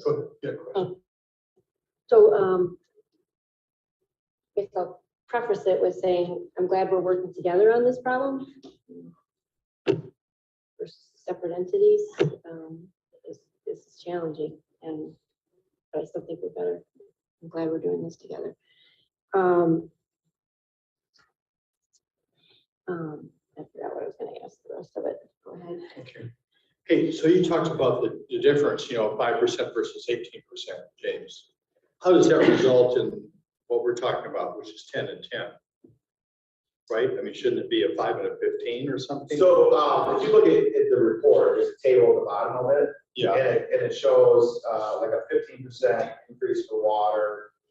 And then it's got a percent increase for wastewater going out in the future. And so that table represents, so 12 for wastewater. That table represents what we had been recommending. Those were the recommendations coming out of last year. So when we did the rate forecast in December of 21, this was everything. This is showing you everything for the next 5 years. And so what we're saying now, to break 2023 up, you see the 15% proposed for 2023. Yeah. We're saying in water, do 10% now. And then you could kind of do some math and say, well, that'd be 5% later, right? We're not showing you, we're not making that recommendation because we believe that there'll be something closer to like 7.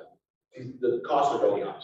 So instead of coming back to UPC and City Commission in 2023 in February and saying we need an 18% increase, we're saying let's do 10 now, and then we'll come in February and we'll do 7, 8. We don't quite know what that number is. So we're trying to say that ahead of it.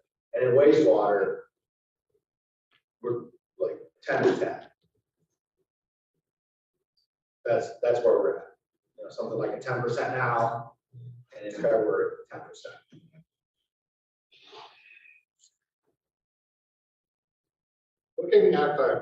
Looking at the contract, there's a process in place for each year for the rate setting process. I don't know that we can say change the rate without going through that process and more than once a year for the contract. I'm just throwing it out there. I'm not. Well, that was the question I had too. It seems like it was all written to say annual, because that's what we were all used to. And this, but I mean, that's what it says. It says this is the process at each year. And I also, and everybody has an opinion. My opinion would be to gauge the new rate consultant, calculate a new rate, take it as per the contract, so that before the beginning of next year, they have the rate that's necessary for 2023, 2024, 3. Rather than, I don't know that we can approve of change. This is just water. I mean, I have no involvement with wastewater. And I totally understand with wastewater that the sledgehammer thing is a game changer. But I was, just looking through this, I want to point out that a lot of the assumptions used for purposes of the rate calculation, it's been conservative.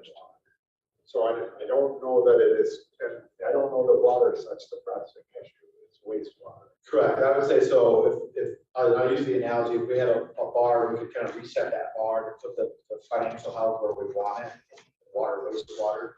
We'd have to move that bar 5% in water to get where we want to be.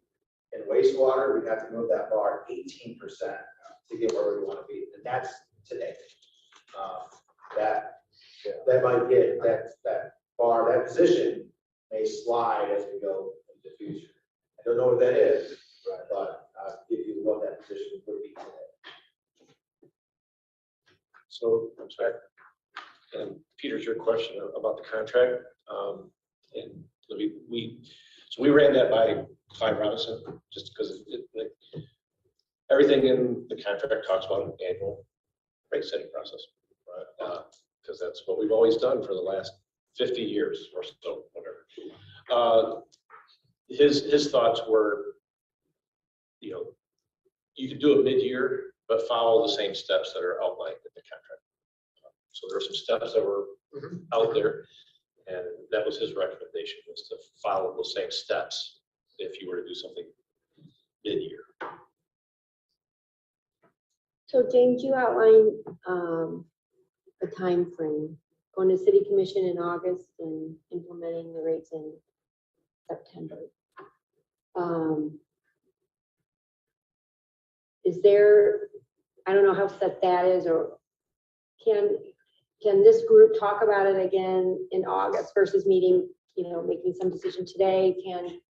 Can this new rate consultant review this and weigh in on it with us at the August meeting or something like that, just so as a way to bring them on board too, to what's going on and the projections? Yeah, no, I think that's great. So one of the things, first and foremost, the UBC, even under contract, is required to get from the rate consultant. So, and the rate consultant prepared this report, Mr. Mark Foster.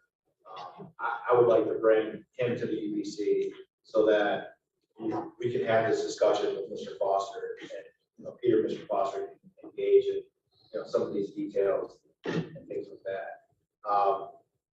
The timeline is rushed, and I don't know if there's any ability for us to create a special meeting just to bring in Mr. Foster, just to talk about this one issue. If there's an opportunity, if that could happen before August 1st, or if that, before August 15th, if that could happen. And, it's an ordinance recommendation. We need 2 readings. If we slide 2 weeks back, does that affect the rates? I'll leave that as an outstanding. I don't have that answer right now, but I respect the position. I support it. I think that is needed. We've got to get Mr. Foster here with you folks. I don't know if we've got enough timeline to get Stantec up and running and Stantec here too. I think that might have to be guiding. I think I'd like to shoot to get Mr. Foster here.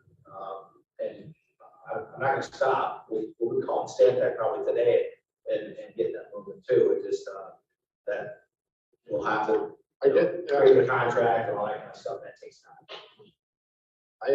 I would also throw out there, how do you feel about going to your group again and changing rates in 3 months? I mean, it's gonna be a challenge. James and I have already talked about that, a strategy about that, but yeah, that's gonna be a challenge.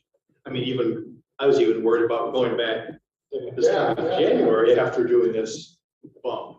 I mean, one thing about the narrative is, I think, and I'm not going to change the narrative, this is another thing about strategy, is that this is something we've just come to expect and consider it free, basically. This fabulous system that we have, providing clean water and disposing of our, waste. I mean, we value and think about a bunch of other things and spend a bunch more, whether it's on our cell phones or on our entertainment platforms or whatever.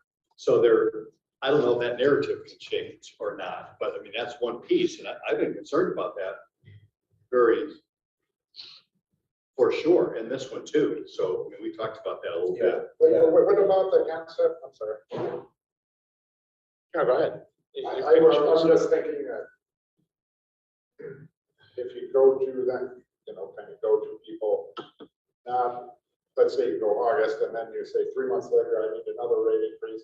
You just go then and say, I need a different rate increase. It's not that, it's 17 today.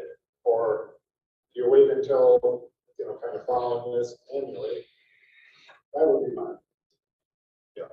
I understand wastewater, and that sounds like a critical situation, but the indicators in here for water are not that situation. I've overestimated this, I've overestimated this, I've been conservative on this. Yet I need more money for the future. Then why pay it today? Let's start paying it for the future next year. That's my take on it. Yes. Oh, sorry, John. You were next in line. Yeah.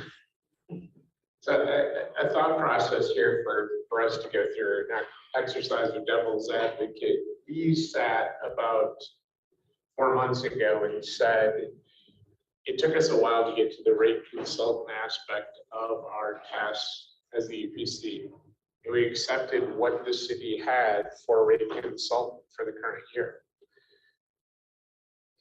So not really setting the contract aside, but saying we've made a decision within the bounds of the contract to accept who is on board with the city for the current fiscal year of 22.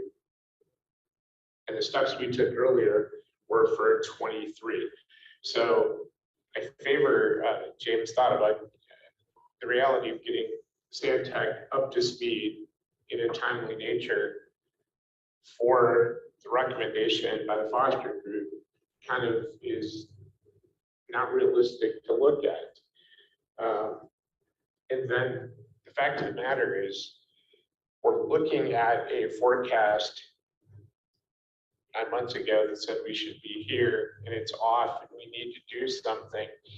Sitting in my seat, I've taken a lot of heat as the director of Building Sewer and Water Authority because we've always built after the fact, and we've done these longer term 2 and 3 and 4 year rate resolutions because they were feel good moments. I think that's where communities are that Mr. Escamilla talks about, struggling with that. Oh my gosh, we really got to pile it on. And we took that. Kalamazoo's treatment costs for Building Sewer and Water Authority increased by 45% in a 5-year window. I had to do a 33% rate increase this past year just to catch up to the 45. How much longer do I carry a 2 or 3 year rate resolution and have to play another larger catch up? If looking at a 5 or a 10% midterm in a rate in a rate study is an adjustment that needs to be made. I think we're starting to lead. It puts us in a position to lead. Change the rules. Stop trying to say, okay, a year in this will work, but actually be realistic in the need for the UPC. Look at the cost. Why are we reviewing the budget and where we're at? What percentage? And if we're starting to fall short, isn't it better for those that are on our system to recognize those cost struggles that we have, and we're addressing them as we go, rather than larger rate increases later as a reactive measure? Start being a little bit more proactive. This gives us an opportunity to slightly change a process that has been painful to most communities throughout the past 40 to 50 years that we've had public water and public sewer collection systems. Maybe I've got a slightly different view on this that isn't directly focused on the year process, but I started writing notes as this letter came out. We started discussing it that I too have to change methods. I can't be in that feel good 2 or 3 year rate. I've got to start looking at what's the impact on us annually and start changing rates accordingly as well. I think we're at a crossroads to change practices that are for the good, that actually have intent focused on the customers that we serve and keeping a system viable instead of allowing it to depreciate on the level of performance that causes greater expenses in the future. Yes. So, walking out the door this morning, the highest inflation in 40 years. So I was alive during that time, so I understood that. Has the city done a mid-year rate increase in the past 40 years? To my knowledge, it's unprecedented. Yeah. Never had before. So I think the two issues are, number one, is it necessary?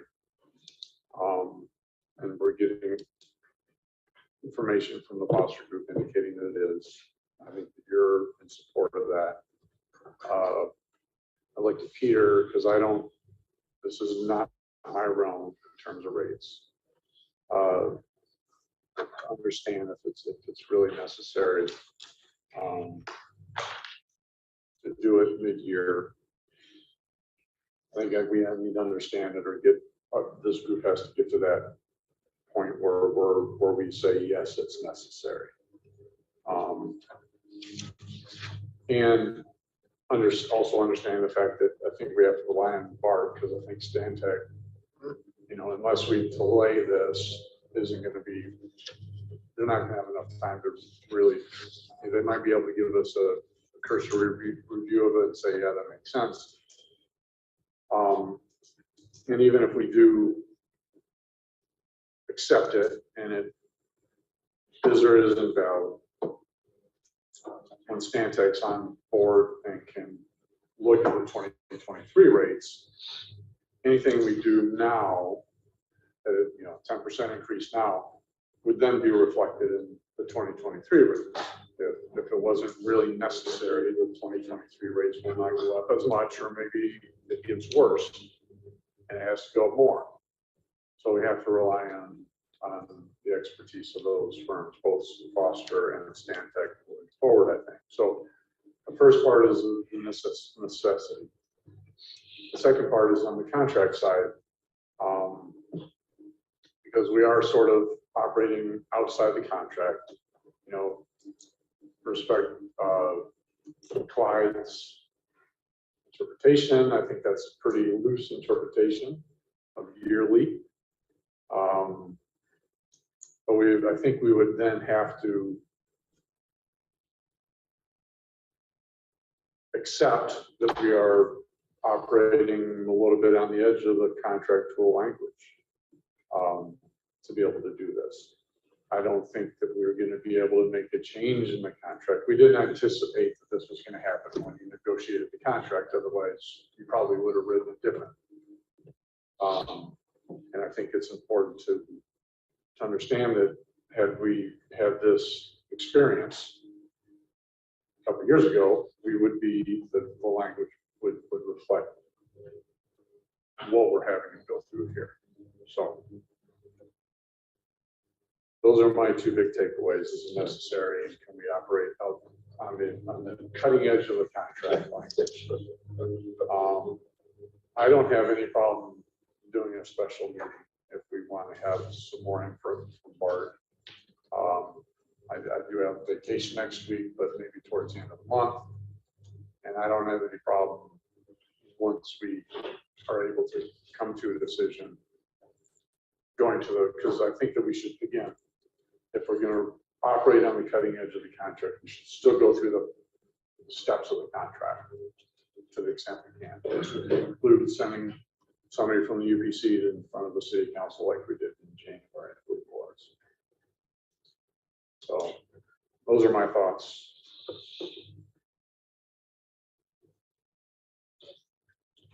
So one thing we don't see in our financial analysis is this target related to that's more of a cash flow evaluation, 160 days and 1.4 and that sort of thing. So obviously that kind of evaluation is occurring someplace else.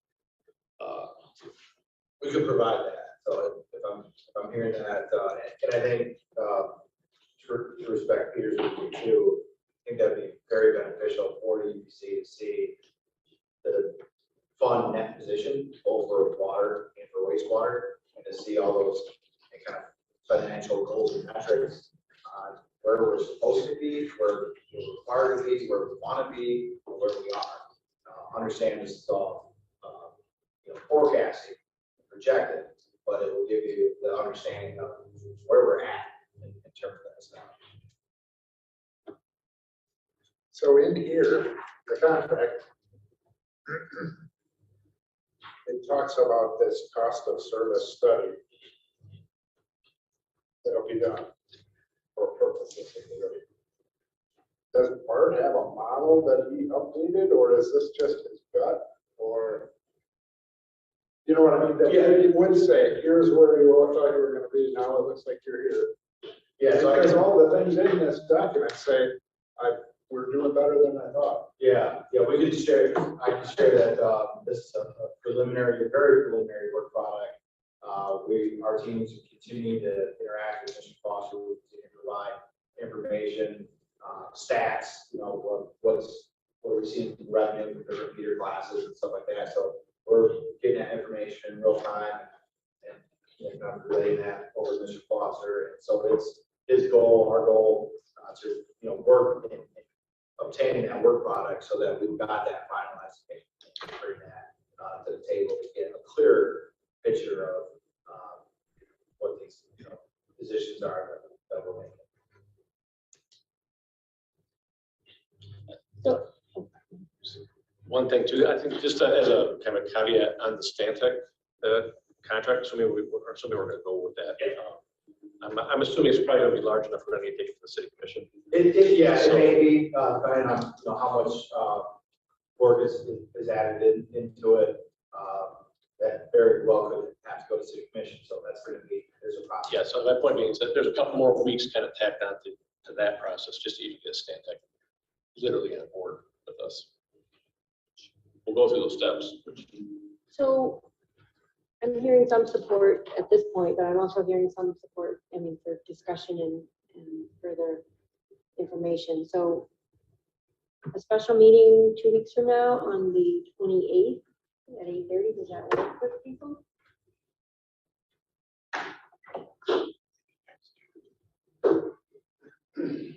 Works for me. And the idea there would be to get Bart. Here with the UBC. See any advantage of asking Stantec if they want to? I can certainly reach out.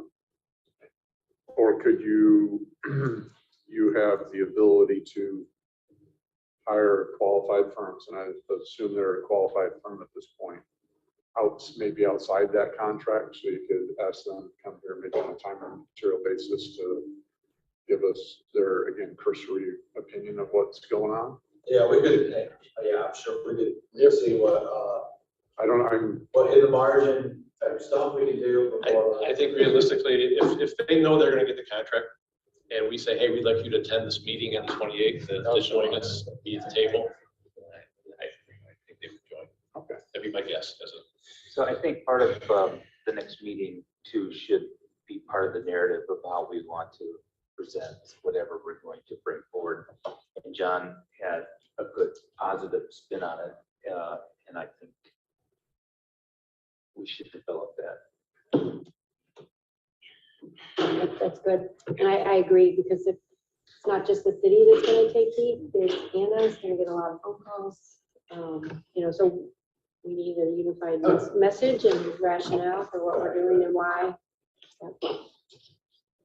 So is that 2 weeks, that's not a problem in terms of the overall timing? We're gonna put it out there. Mr. Foster or Stantec have some, conflicts or engagements that are preventing that. We'll reach back out. We'll make communication with the chair. Maybe we should get a couple other dates or times. 28. Thursday, the 28th, 8:30 a.m. That's 2 weeks from today. I'm good.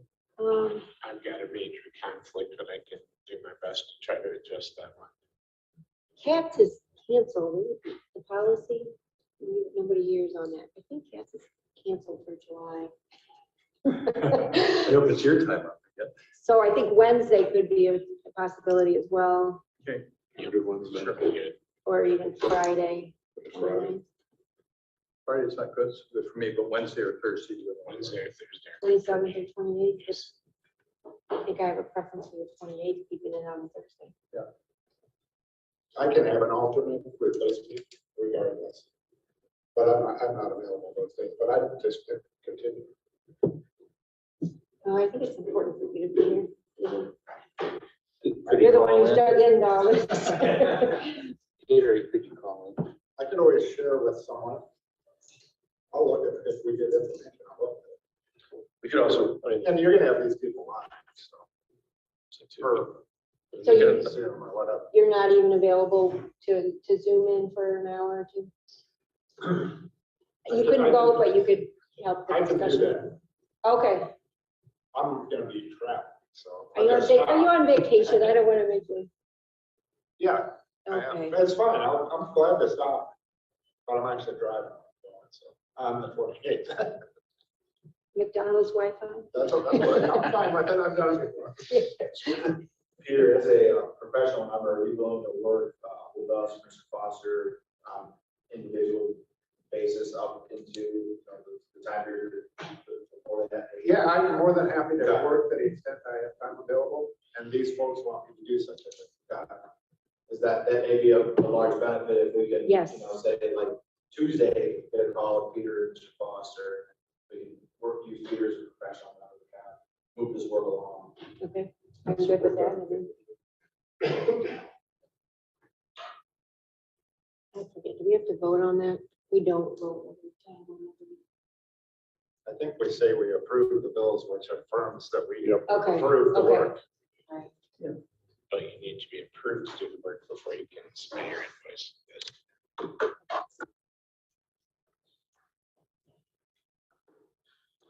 Is that a vote or not a vote? Not a vote. Not a vote. Not a vote, and I think we could.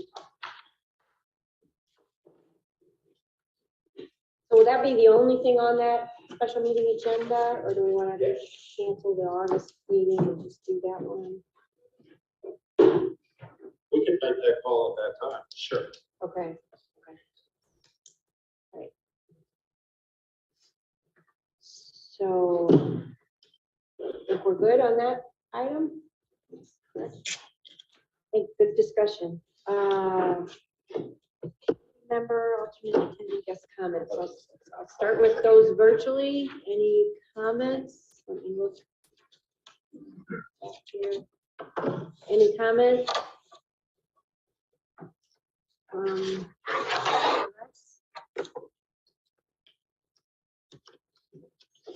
Rich, No, thanks. Thank you.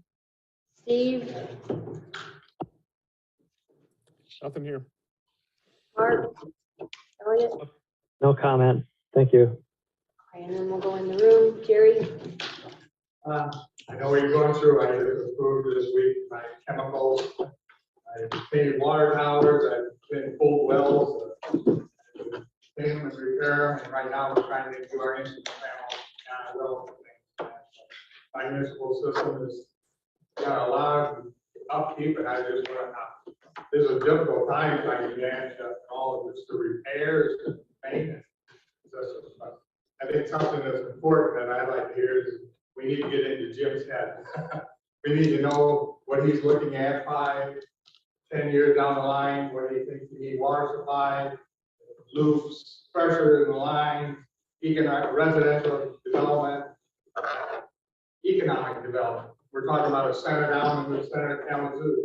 What a change that would be in water lines. We need to really look at the future and PFAS and a lot of other stuff. But we need to, I think it's important to hear from Jim where he thinks he wants the system, how to make it efficient, where he wants to be 3, 5, 7 years down the line. What's after 33rd Street? 30th Street butts up into Galesburg's water system, and Hydrec goes to the rest of it. What will happen there? Hydrec will want to go to the city and not the city of Kalamazoo instead of the city of Galesburg or something, you know. There's going to be some demand and some questions and different things from that. So, but what's after 33rd? Where does you think the system needs to be in 5, 10 years? I know you touched on that, but that's really important. Know where we're headed. Thank you. thank you. Any other public comment? Yeah, I certainly not an economist, but I appreciate you folks getting involved in this tough issue. Mid-year rate increase, Tom, don't work. This is the edge of the contract we're kind of working here. I'm not saying I'm opposed to it or for it, but I was involved in those negotiations. I understand Clyde has his opinion. There may be others that have yours. You have to understand, in my 25-year involvement, there's never been a mid-year rate increase. We're probably going to set a precedent by doing this without understanding the contract language. And I'd also be concerned if we're working on the edge, whatever that might be in the contract. We may find ourselves doing it on other issues. I'd like to have a legal opinion on this besides somebody other than the city's attorney. A lot of years of negotiation, a lot of money spent on a contract. And I see the term annual, I think that's good. Mike? Thank you. Okay. Anyone else? Well, one, I want to say thank you for the donuts. And two, I, kind of related to that, I watch a lot of next door posts about people saying, my property tax went up or my water rates went up, and you got somebody from the city talking to somebody from Cooper Township, from Ashland Township, and it's a really complex thing to try to explain to people when, financial literacy is just not something you learn going through school. And so to the point about this public education, I think a mid-year rate increase or increased cost inflation might be a driver for that, but I hope all of these agencies remember that that should probably be at the forefront of our work constantly. It's not usually something that we set up in a public works budget to have education and communication about these things, but I think that's really important. It's something that I hope we prioritize in the upcoming years, and more maintenance and more system improvements over the years with the bad infrastructures work hard, but turn on your faucet every morning, and it's not the glamorous things you pay for, but it's really important to people's health. And so I think there's maybe some opportunity once we can get through the contracts and the rates and everything, but for as a system, as a UPC to focus on some education and serve our residents the best, the customers the best. And then the other quick thought I had while we were talking about this is a private utility, I don't think they would ever question the mid-year increase. They have costs, they cover them, and I know it's different in the public sector that we're trying to respect the residents a little bit more, but there is a business side to this of, you gotta just cover your costs, and I just don't think consumers would ever wait for just a year. They would adjust their contract. So those are some of the thoughts I wanted to share. Thank you. Anyone else?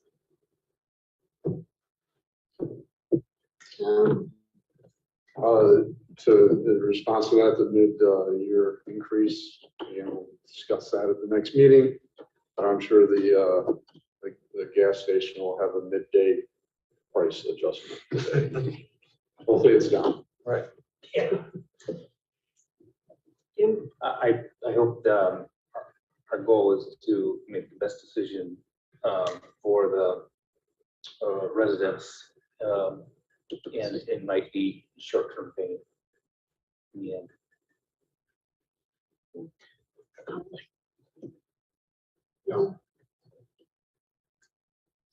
Good first meeting. Okay. The only thing I have is just an update. So our sewer lawsuit that was settled and I was celebrating at the end of our last meeting has been appealed.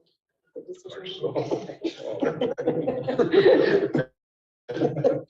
So, but they don't ask for oral arguments, so we're told that it should be, and we're asking for expedited, so. But we wait for more inflation. Cost is up 50%. Right. What is 50%? Our bids that we got in 2020, compared to our engineer's estimate right now, went from 8.2 million to 12 million. Yeah. That's where the erosion on our revenue, Yeah. Yeah. Yeah. So, okay, we have exhausted our next meeting date. We'll have a special meeting that will be set up, and we'll notify the board members and put out the announcement. And so we have exhausted the agenda, and we are adjourned. Thank you, Libby. Thank you. Nice job. So Jeff, did you get that vote?